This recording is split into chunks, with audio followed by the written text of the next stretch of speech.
Hi everyone, it's me Roxanne, and I'm back with a new video featuring the Singer Pro Finish Serger.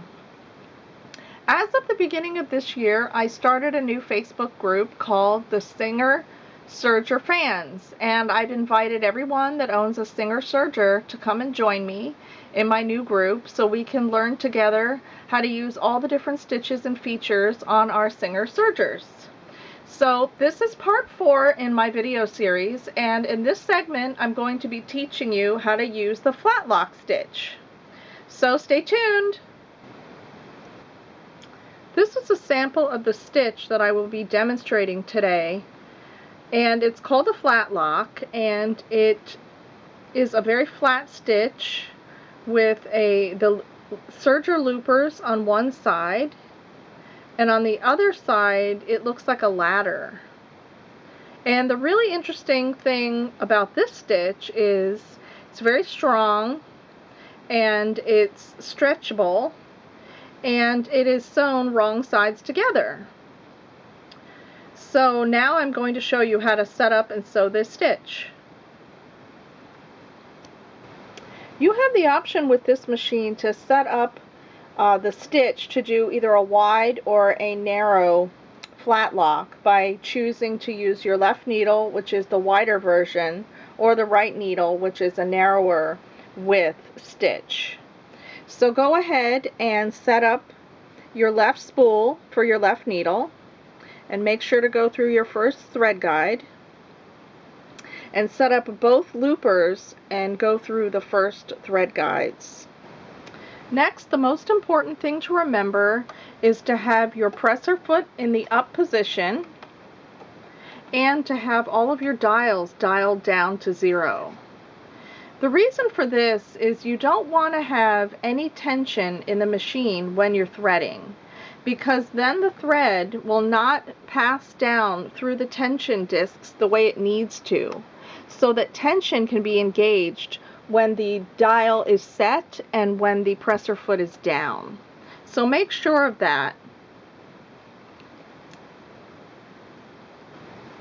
The next thing I'm going to do is continue on threading the lower looper. I'm going to pull down. I'm holding up at the top and going through this little thread guide right under here. It's very important.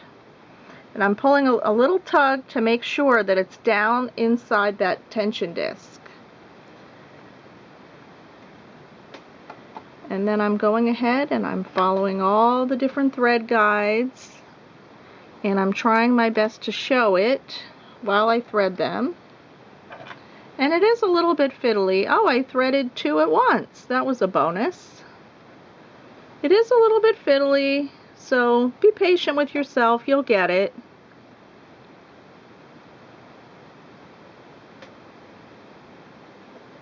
We're not in a hurry. It's not a race.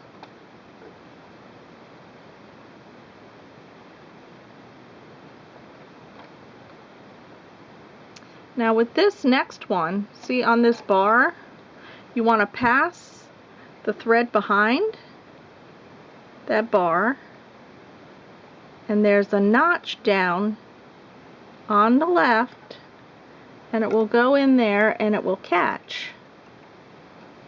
Just like that.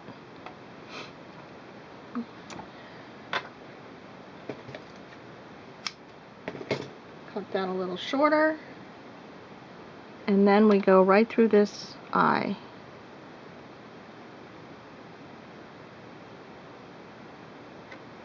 And your long handle tweezers really are a great help when it comes to threading the serger.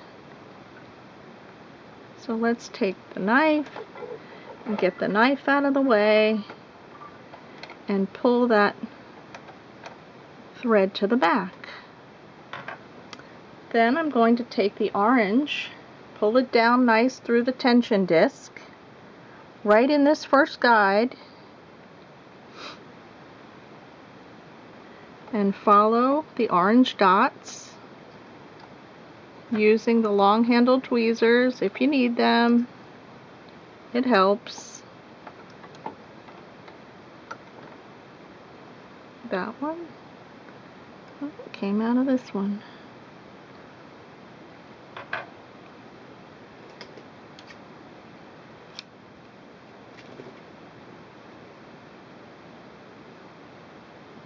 Now go up.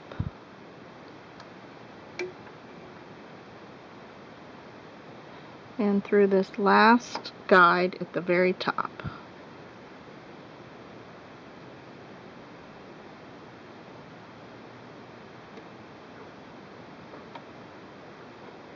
I'll take that one and pull that right under the presser foot to the back. And the last part to thread is the left needle, which is the blue thread. So pull that down through the tension disc, go under this first thread guide, between the blue and the green dot, through the pigtail, and I already have it started in the eye just for time's sake.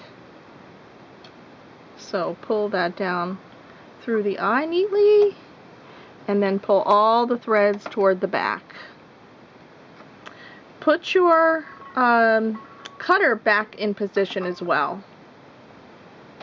And we will go ahead next and set up the tension discs. This is page 33 in your manual, and this is the page that shows you how to set up for your 3-thread flat lock.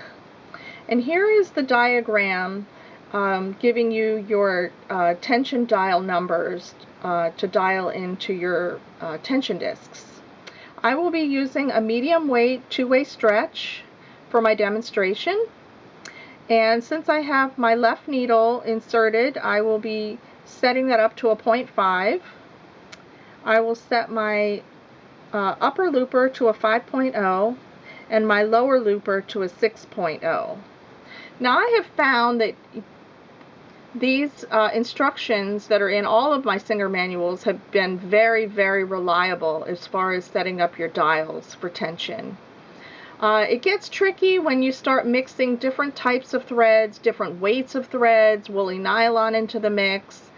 When you start doing that, you may have to adjust and fine-tune your stitch a little more, but if you're using the same weight threads, the same type of threads, these numbers should be pretty right on.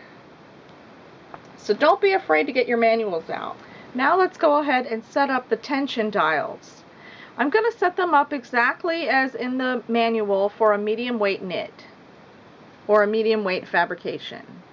0.5 in the left needle,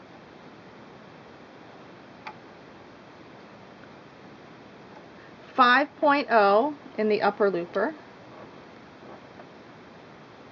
and 6.0 in the lower looper. I also have a ballpoint needle inserted in my machine because I will be sewing today with a 2-way stretch t-shirt knit. Now make sure your presser foot is down, and then we can start to sew. This is the right side of the machine where your hand wheel is, and this knob is your stitch length adjustment, and I wanted you to see that I have it set to 4 for my demo stitch. Here I am at the front bed of the machine, and my presser foot is down, and I'm getting ready to hold my threads and do a chain.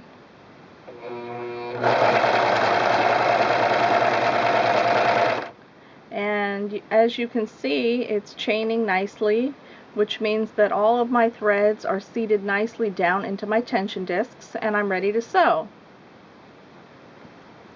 So now with wrong sides together,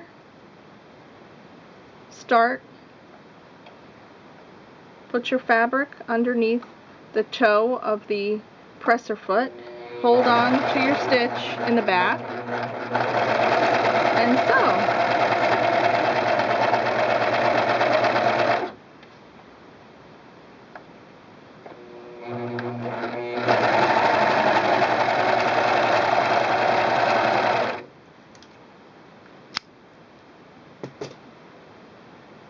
And there you have a very nicely sewn flat lock stitch, front and back. Now what makes this a flat lock stitch is that you can pull the 2 pieces apart, and one piece of fabric will lay on top of the other piece of fabric. You can use your long handled tweezers to kind of get it started and make sure that one is laying nice and flat on top of the other one. It's a little hard for me to do this and watch the video at the same time, but I think you get the general idea. It's strong, can be used in a decorative manner. They use this stitch a lot in athletic apparel.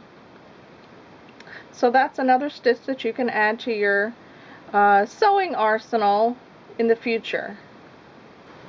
Thank you for stopping by to watch my latest video in my Singer Serger series, video part 4, how to use your Flatlock stitch. I hope that if you own a Singer Serger that you'll consider joining our Facebook group at Singer Serger Fans on Facebook. Do check us out. As always, have a happy creative day. Bye now.